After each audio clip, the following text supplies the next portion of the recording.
Assalamualaikum warahmatullahi wabarakatuh.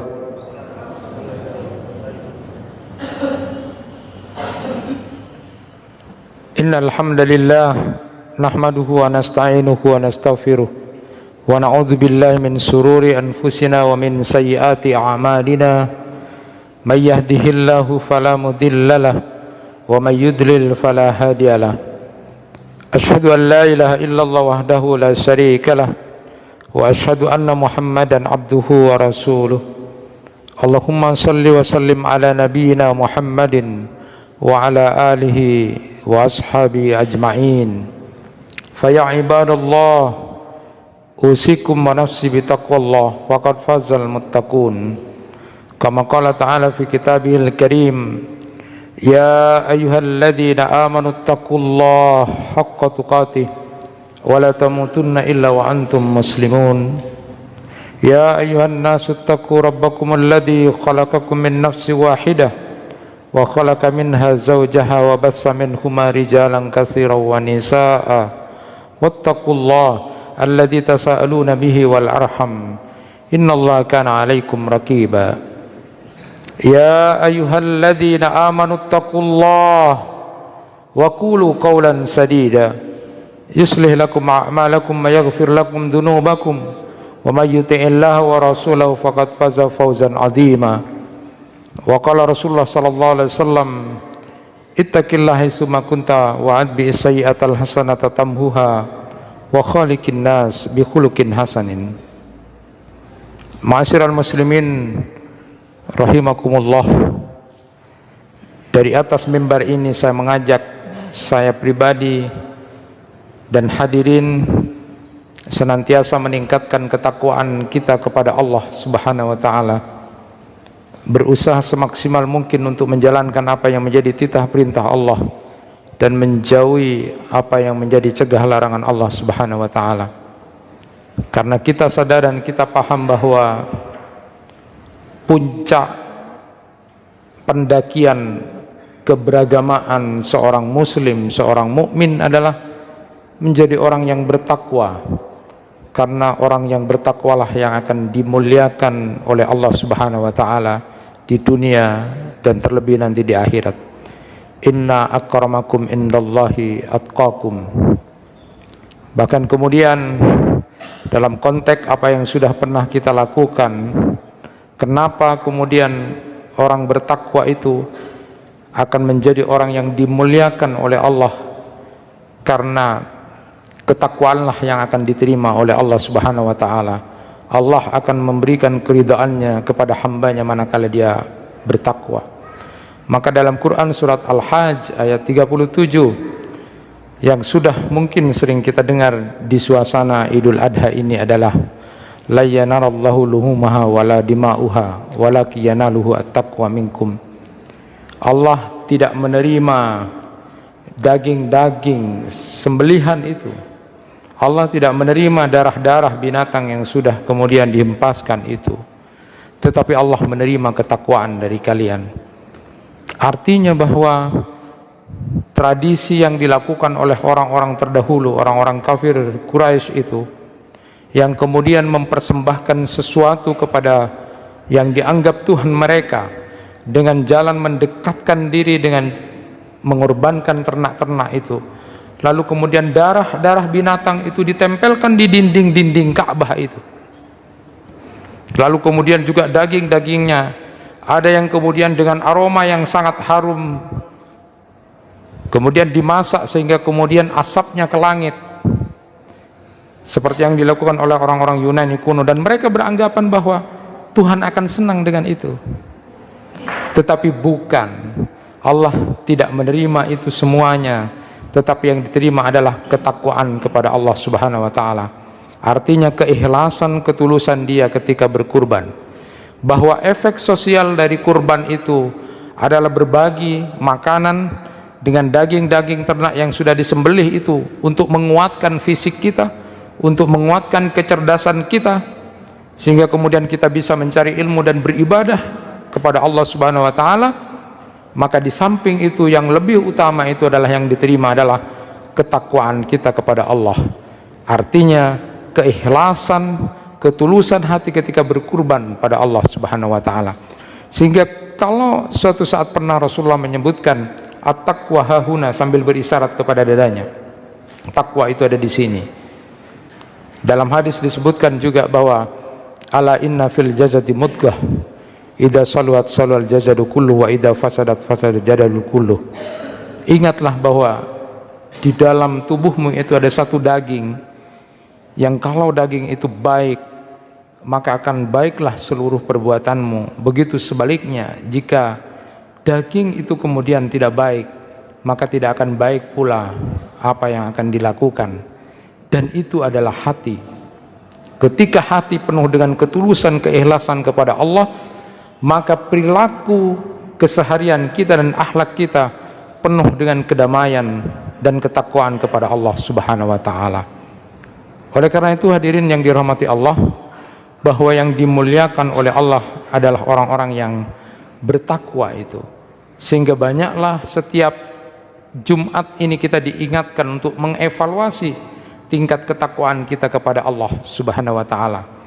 Ada ulama yang kemudian mendefinisikan takwa itu adalah ayyaj'alal insan bainahu wa baina adzabillah wiqayah. Bahwa ada seseorang yang kemudian menjadikan batasan dirinya dengan batasan dengan azab Allah itu, dan itu adalah ketika melakukan perintah-perintah Allah dan menjauhi larangan-larangannya. Sehingga ada ulama yang kemudian dengan indah memberikan gambaran tentang ketakwaan itu. Engkau selalu biasa ditemukan oleh Allah di saat ada perintah-perintah Allah, dan engkau tidak ditemukan, tidak didapati saat itu ada di larangan-larangan Allah Subhanahu wa taala. Jadi ketakwaan inilah yang kemudian akan diterima oleh Allah Subhanahu wa taala. Sehingga generasi salaf itu ada yang kemudian khawatir dan cemas dengan Quran surat Al-Maidah ayat 27 yang kemudian memberikan gambaran innama yataqabbalullahu minal muttaqin. Sesungguhnya Allah itu hanya akan menerima amal-amal orang-orang yang bertakwa. Ada kecemasan, ada kekhawatiran, apakah dirinya termasuk orang yang bertakwa atau tidak. Maka kalau kemudian Jumat itu merupakan sebuah kumpulan berkumpulnya umat Islam mengevaluasi dirinya tentang tingkat ketakwaannya, adalah sesuatu yang sangat penting untuk selalu kita ingat. Pada posisi dan grade mana kita sudah tingkat ketakwaannya kepada Allah Subhanahu wa taala, mengingat bahwa yang hanya akan diterima oleh Allah adalah ketakwaan, tingkat keikhlasan dan ketulusan kita kepada Allah Subhanahu wa taala dalam mempersembahkan apapun kepada Allah Subhanahu wa taala. Sehingga kalau belajar dari persembahan pertama untuk berkurban itu adalah anak Adam yang bernama Qabil dan Habil. Yang diterima kurbannya adalah Habil. Habil itu memberikan ternak yang terbaik, sedangkan Qabil kemudian mempersembahkan tanam-tanaman dan sayuran yang tidak sempurna. Yang wujud dari ketidaksempurnaan berkurban itu adalah karena ketidakikhlasan hati, karena hatinya merasa eman, hatinya kemudian tidak tulus penuh kepada Allah. Padahal yang diterima bukan kurbannya itu, tetapi yang diterima adalah keikhlasan dan ketulusan dia dalam memberikan sesuatu yang terbaik kepada Allah Subhanahu wa taala. Ma'asyiral muslimin rahimakumullah, hari-hari ini kita masih berada di suasana Idul Adha, di mana kita mengingatkan satu peristiwa besar, bagaimana kemudian Nabi Ibrahim alaihissalam dan keluarganya melakukan satu peristiwa sehingga kemudian dicintai oleh Allah Subhanahu wa taala. Peristiwa yang luar biasa dan sangat monumental itu selalu ada dalam Idul Adha. Hadirin yang dirahmati Allah, saat ini kita hanya akan menarik satu sisi dari apa yang menjadi kelebihan Nabi Ibrahim alaihissalam dan keluarganya. Karena kita tahu bahwa Nabi Ibrahim alaihissalam bukan hanya sekedar nabi, beliau memiliki banyak gelar yang disandang oleh beliau. Beliau termasuk Khalilullah, kekasih Allah. Beliau juga termasuk di antara satu dari 5 nabi yang disebut ulul azmi, seorang nabi yang diberikan ujian yang begitu sangat berat oleh Allah Subhanahu wa taala, tapi mampu kemudian dihadapi dengan penuh kesabaran dan diatasi dengan penuh tekad untuk bisa tetap dekat dengan Allah, patuh dan taat kepada Allah. Nabi Ibrahim alaihissalam juga kemudian di dalam Quran ada nama surat yang kemudian surat ke-14 namanya surat Ibrahim. Dan Nabi Ibrahim alaihissalam juga kemudian dikenal sebagai Abul Anbiya wal Mursalin, bapaknya para nabi dan rasul itu, yang kalau ditarik dari garis putra Ishak itu akan muncul Nabi Yakub, Nabi Yusuf dan seterusnya. Lalu kemudian dari nasab Nabi Ismail sampai Nabi Muhammad sallallahu alaihi wasallam. Itulah kemudian kenapa disebut sebagai Abul Anbiya wal Mursalin, sebagai bapak yang melahirkan banyak keturunan para nabi dan rasul, keturunan yang saleh, yang luar biasa. Yang menjadi menarik satu sisi ini adalah begitu luar biasanya ketika Nabi Ibrahim alaihissalam menyampaikan pesan kepada Ismail sampai kemudian diterima pendapatnya untuk kemudian disembelih itu. Kira-kira kita bertanya, apakah kemudian ketika kita menyampaikan pesan sebagai orang tua kepada anak, akankah diterima sebagaimana Nabi Ismail itu kemudian menerima pendapat dari ayahnya itu? Ada apa? Sesuatu yang luar biasa apa yang kemudian membuat seorang Nabi Ibrahim alaihissalam ketika mengemukakan satu pesan dari Allah kepada anaknya langsung diterima itu? Apakah sama dengan kita yang menyampaikan sesuatu buat anak kita langsung didengar atau diterima anak kita, atau anak kita justru melengos atau kemudian tidak patuh dan tidak taat kepada kita? Maka hadirin yang dirahmati Allah, di antaranya adalah di dalam Al-Quran itu diabadikan beberapa doa-doa dari Nabi Ibrahim alaihissalam, dan di antara doa itu ada 3 doa yang dibaca oleh Nabi Ibrahim alaihissalam yang kemudian diabadikan di dalam Al-Quran, yang khusus mendoakan agar memiliki keturunan yang soleh itu, sehingga kemudian disebut Abul Anbiya wal Mursalin. Itu keturunannya adalah orang-orang yang kemudian menjadi nabi dan rasul, menjadi orang-orang yang soleh. Di antara doa-doa itu ada 3 doa yang khusus untuk memohon agar kemudian mendapatkan dirinya sebagai orang tua yang memiliki anak keturunan yang soleh itu. Yang pertama adalah di Quran surat As-Saffat ayat 100. Nabi Ibrahim alaihissalam berdoa, Rabbi habli minas salihin, meminta kepada Allah agar kemudian dikaruniai keturunan yang soleh. Kemudian dalam Quran surat Ibrahim ayat 35 yang mendoakan kepada Allah Subhanahu wa taala, Rabbi ij'alni hadzal balad amina wajnubni wa baniya an na'budal asnam. Berdoa kepada Allah agar negeri Mekah itu menjadi negeri yang aman. Lalu kemudian berdoa kepada Allah agar Nabi Ibrahim dan keturunannya nanti dijauhkan dari menyembah berhala.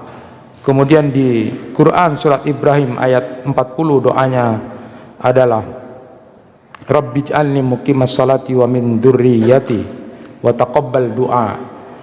Memohon kepada Allah agar nanti dirinya dan keturunannya bisa konsisten kemudian dalam melaksanakan sholat. Inilah doa yang secara khusus diabadikan dalam Al-Quran. 3 permohonan Nabi Ibrahim alaihissalam yang memohon kepada Allah, yang pertama agar memiliki keturunan yang soleh. Yang kedua adalah bermohon kepada Allah agar dirinya dan anak keturunannya nanti tidak menjadi orang yang kafir akidahnya, tidak menjadi orang yang kafir amaliyahnya karena menyembah berhala atau sesuatu yang kemudian dibesar-besarkan dan dilebih-lebihkan dari dalam kehidupannya, dan berdoa agar kemudian dirinya dan keturunannya nanti konsisten untuk melaksanakan sholat. Apakah kita sebagai orang tua sudah pernah berdoa berulang-ulang dengan doa yang kemudian dibacakan oleh Nabi Ibrahim alaihissalam sehingga kemudian anaknya langsung menerima apa yang menjadi pesan yang luar biasa, dan tidak semua orang untuk menerima itu? Barangkali ketika kita berbicara dengan anak kita, Mungkin dia menolak, padahal itu pesan-pesan biasa saja. Bagaimana seandainya pesan itu sesuatu yang luar biasa, sampai aku bermimpi bahwa engkau aku sembelih, fandur madza tara, gimana pendapatku wahai anakku. Ini adalah pesan yang luar biasa, bukan hanya sekedar pesan-pesan biasa yang sering kita sampaikan kepada anak kita, yang kadang-kadang dilanggar. Karena doa-doa Nabi Ibrahim alaihissalam itu sebelumnya memohon betul kepada Allah subhanahu wa ta'ala agar kemudian diberikan anak yang soleh, anak yang kemudian konsis dalam salatnya, dan kemudian terhindar dari memberhalakan apa yang ada di dalam dunia ini. Ma'asyiral muslimin rahimakumullah, ada ulama yang kemudian menyebutkan karena keberhasilan komunikasi orang tua kepada anaknya itu, sehingga pesan itu kemudian diterima dengan baik oleh anaknya. Yang pertama adalah Nabi Ibrahim alaihissalam itu berlaku setara dan sejajar kepada anaknya. Dia tidak menggunakan otoritas sebagai seorang ayah kepada anaknya dengan memaksa, lalu kemudian dengan cara sesuatu yang menyakiti anaknya atau merendahkan. Tidak, tapi kemudian disampaikan, fandur madza tara, kira-kira gimana pendapatmu wahai anakku. Inilah yang harus kita biasakan ketika berkomunikasi dengan anak kita. Beri dia kesempatan untuk menyampaikan pendapat. Ketika kita sampaikan dengan hati, jangan dengan kekerasan, atau jangan dengan pokoknya saya sebagai seorang ayah, dengan otoritas yang seperti itu. Yang disampaikan itu adalah bahasa yang sejajar dan setara. Kemudian yang kedua adalah kata-katanya begitu sangat santun dan terpilih ketika mengatakan qala ya bunayya inni ara fil manam anni adbahuka. Jadi begitu sangat santunnya seorang ayah menyampaikan pesan itu kepada anaknya. Kemudian yang ketiga, kata ulama, ketika menyampaikan pesan itu Nabi Ibrahim alaihissalam waktunya tepat. Dia kemudian ajak jalan anak-anaknya dulu. Dia ajak jalan Nabi Ismail untuk berbincang sesuatu. Setelah itu baru disampaikan di waktu yang tepat, dan kemudian bisa menghargai keadaan putranya itu. Dan yang keempat adalah ketika berdialog dengan anaknya, dia menemukan sesuatu yang luar biasa, karena yang dicari itu adalah titik temu antara pemahaman seorang ayah dengan anaknya. Apakah selama ini kita sudah berdoa untuk anak-anak kita seserius Nabi Ibrahim? Dan apakah ketika kita berkomunikasi dengan anak-anak kita seserius dan sesantun dan sebaik apa yang dilakukan oleh Nabi Ibrahim alaihissalam, sehingga kemudian melahirkan kesolehan dari anak-anak kita? Ma'asyiral muslimin rahimakumullah, memang para ulama itu menyebutkan bahwa anak yang soleh itu yang merupakan investasi akhirat buat seorang tua, bahwa hadis yang sudah cukup masyhur itu, jika sudah mati anak Adam itu maka terputus amalnya kecuali 3. Nah, salah satu di situ disebutkan adalah doa dari anak yang soleh. Berbahagialah kalau kemudian kita memiliki anak yang ketika nanti kita mati, anak-anak kita selalu mendoakan kita. Siapa yang dimaksud dengan anak yang soleh itu? Di kitabnya Anul Ma'bud itu, yang merupakan syarah Abu Daud itu, disebutkan di sana bahwa anak yang soleh itu adalah anak yang menjalankan kewajiban agama, lalu kemudian dia menjauhi dosa-dosa besar.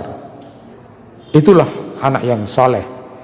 Yang anak soleh itu disandangkan kepada seseorang yang merupakan anak, karena tidak akan dapat pahala kecuali dari sandangannya sebagai seorang anak yang selalu berbakti kepada Allah dan selalu menghormati orang tuanya. Nah, itu yang pertama. Kemudian yang kedua, ada yang berpendapat bahwa anak yang soleh itu adalah anak keturunan orang beriman, anaknya orang mukmin yang dia istiqomah untuk tetap konsis melakukan kewajiban agamanya. Jadi apa saja boleh, peran apa saja yang diperankan oleh anak kita yang nanti akan menjadi anak kita, siapapun dan model apapun boleh, tetapi dia harus menjadi soleh.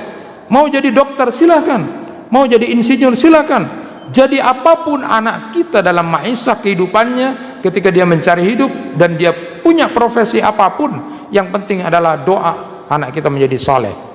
Jangan kita berdoa hanya ansih kepada keduniaan, ya Allah jadikan anak saya dokter, karena dia berpikir bahwa ketika dia jadi dokter dia akan menjadi orang yang luar biasa nanti, dia akan dapat ekonomi yang luar biasa, jadi insinyur, jadi pejabat. Doa-doa, simbol-simbol keduniaan itu yang kita kemudian sampaikan kepada Allah. Padahal harusnya kita mendoakan anak kita menjadi anak soleh. Apapun peran yang profesi yang kemudian akan muncul pada dirinya, tetap yang kita doakan dengan penuh kesungguhan kepada Allah adalah mendoakan anak kita menjadi anak soleh, sehingga pesan-pesan apapun yang diberikan oleh kita kemudian bisa didengarkan oleh anak kita, sebagaimana Nabi Ismail menerima pesan Nabi Ibrahim yang luar biasa itu. Ma'asyiral muslimin rahimakumullah, memang tidak mudah ya.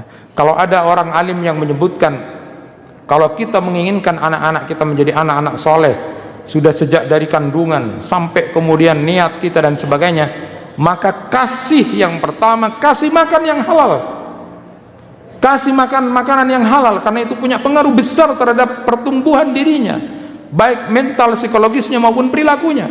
Kalau kita sebagai orang tua yang kemudian memberikan harta anak kita dengan harta yang haram, harta yang subhat, maka lihat saja bagaimana perilakunya itu. Kasih makan makanan yang halal, kemudian kasih dengan kasih sayang yang luar biasa.